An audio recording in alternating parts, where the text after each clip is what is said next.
ادسو کہانی پورس اور سکندر تاریخی کہانی حصہ دوم سکندر اعظم اور راجہ پورس کے درمیان ہونے والی جنگ کو جنگ ہائیڈیسپس کہا جاتا ہے۔ یہ جنگ 326 قبل مسیح میں دریائے جہلم قدیم نام ہائیڈیسپس کے کنارے لڑی گئی تھی۔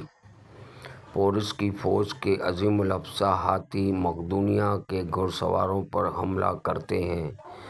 سکندر اپنے تیر اندازوں کو حکم دیتا ہے کہ وہ ہاتھیوں کی آنکھوں کو نشانہ بنائیں۔ جنگ خوفناک ہو جاتی ہے، دونوں طرف بھاری نقصان ہوتا ہے۔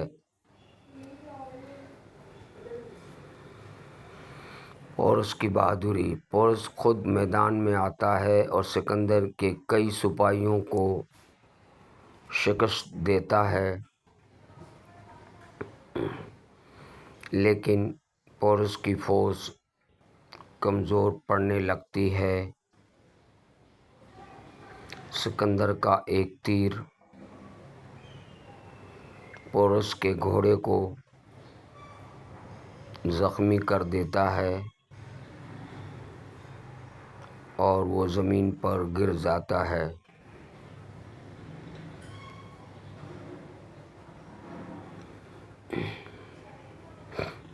زخمی پورس کو سکندر کے سامنے لایا جاتا ہے۔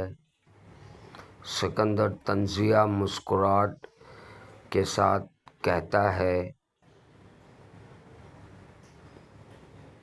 تو یہ تھا تمہارا غرور؟ پورس: آخر تمہیں شکست ہو ہی گئی نا۔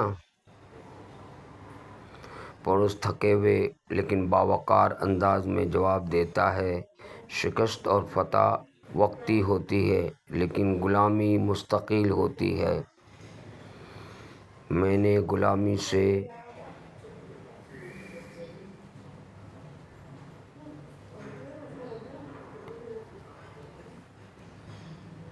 بہتر جنگ کو چنا۔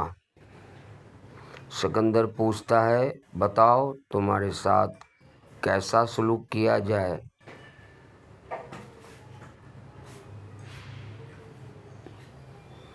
پورس پورے وقار کے ساتھ جواب دیتا ہے، جیسے ایک بادشاہ دوسرے بادشاہ کے ساتھ کرتا ہے۔ سکندر قہقہہ لگا کر کہتا ہے، تم واقعی ایک عظیم بادشاہ ہو۔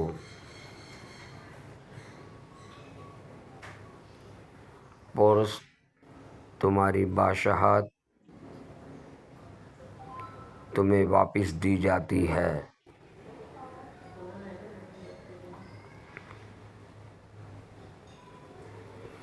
اختتام: تاریخ رقم ہو چکی۔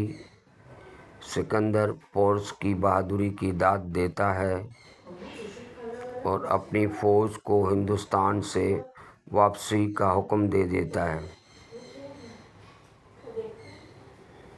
کہانی تاریخ میں ایک مثال بن جاتی ہے کہ بہادری اور خودداری کی کوئی قیمت نہیں۔